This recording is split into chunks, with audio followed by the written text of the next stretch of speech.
nongeye kubaha ikaze nshuti mwese bakunze mudahwema kubana natwe mu makuru ndetse n'ibiganiro tugenda tubagezaho umunsi ku wundi. Reka nizere ko mumeze neza cyane aho muherereye hose mu mpande zose zigize isi. Reka nizere ko Uwiteka akomeje kubaha impagarike ndetse n'ubugingo. Rero nk'uko bisanzwe iyi ni Update TV aho tuba tugenda tuba updating amakuru yose abagezweho hano mu gihugu cyacu cy'u Rwanda ndetse no hanze y'igihugu cyacu, hanyuma tukayabagezaho ameze neza cyane kandi tukayabagezaho ku gihe. Rero reka nkwibutse nyamuneka, niba utarakora subscribe reba munsi gato y'iyi video uri kureba, urebe aho handitse subscribe hanyuma ukandeho, urahita ubona niyo nzogera iri ku ruhande nayo uhita uyikandaho kugira ngo utazajya ucikwa n'amakuru ndetse n'ibiganiro tugenda tubagezaho umunsi ku wundi. Rero uyu munsi wa none dufite amakuru ababaje cyane, ndagira ngo nsabe buri umwe wese udukurikiye muri kano kanya aze kuza kwihangana kuko ni ibintu biteye agahinda. Nyamuneka babyeyi mujye mwihanganira guhana abana banyu, mujye mumenya igihano mugomba guhereza umwana wanyu. Rero ni inkuru ibabaje cyane, niyo mpamvu mbanje kwisegura kuri buri umwe wese ngo aze kuza kuba yakwihangana kuko ni ibintu biteye ubwoba, cyangwa se ni ubugome, navuga yuko ari ubugome ndengakamere kuko rero ni Nyamasheke n'ubundi kuko nari maze kubibabwira mu karere ka Nyamasheke, aho ababyeyi umugabo ndetse n'umugore bafashe umwana wabo ukiri mutoya ugeze ku kigero cy'imyaka 12, bamuzingazingira mu myenda, barangije bamujugunya mu bwiherero. Guys, ndasaba buri umwe wese wenda aze kwihangana naza kumva aya makuru kuko ni ibintu bibabaje cyane. So guys, rero ayo makuru niyo tuje kuba twagarukaho ku buryo burambuye. Rero nk'uko bisanzwe reka twumve inkuru irambuye hamwe na Iradukunda Jacques uherereye mu karere ka Nyamasheke, aho yamaze kuba yamenya aya makuru. Reka tuyagezweho ku buryo burambuye na Iradukunda Jacques.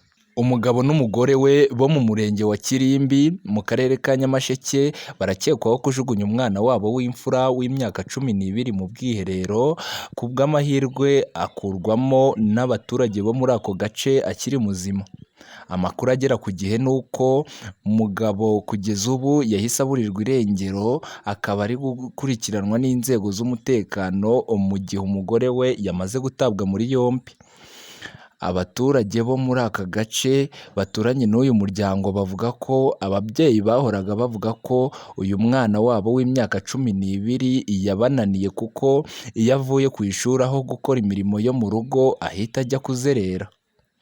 Bavuga ko kandi ngo bamujugunye mu bwiherero byatewe n'uko ku wa kabiri bamutumye ibiti byo gushingirira ibishyimbo, aho kubizana ajya kuzerera, atashye bamuraza hanze. Mu gitondo babyutse bamubona hanze aho yaraye, se aramufata amuzirikisha imyenda, aramuboha amaboko n'amaguru amusiga aho ngaho. Umwe muri bo yagize ati yamubohesheje imyenda amaguru n'amaboko amusigaho, atinyagambura ajya kwiyahirira ubwatsi bw'amatungo.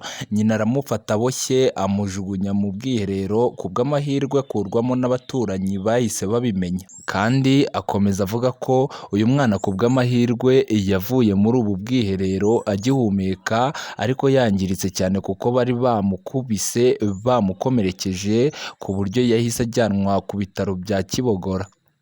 Umuyobozi w'akarere wungirije ushinzwe imibereho myiza Mukankusi Atanazi yabwiye igihe ko aba babyeyi bajugunye umwana wabo mu bwiherero, ariko ku bw'amahirwe akurwamo akiri muzima. Ati igihari ni uko ababyeyi bakubise umwana bamuta mu bwiherero, ariko akurwamo akiri muzima, ari gukurikiranwa n'inzego z'ubuzima. Yakomeje kandi asaba ababyeyi kujya bubahiriza uburenganzira bw'abana kuko baba bakwiye kurerwa neza.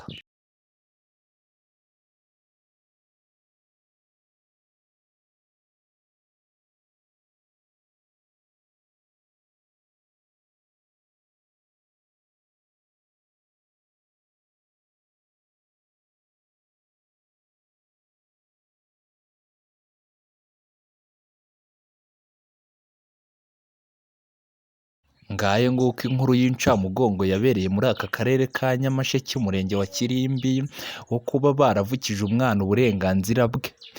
Rero uyu muyobozi akaba asaba abaturage bose ndetse n'ababyeyi muri rusange gukomeza bubahiriza uburenganzira bw'umwana nk'uko byavuzwe haruguru, kugira ngo abana babashe gukura bakunze umuryango baturukamo ndetse bakunze n'ababyeyi babo. Iyi ni inkuru kandi yakomeje kubabaza abantu bagiye batandukanye mu duce tugiye dutandukanye tw'igihugu, kuko byo ibi atari ibintu bikwiye abarezi cyangwa se ababyeyi. Murakoze kudukurikirana, iyi ni Update TV.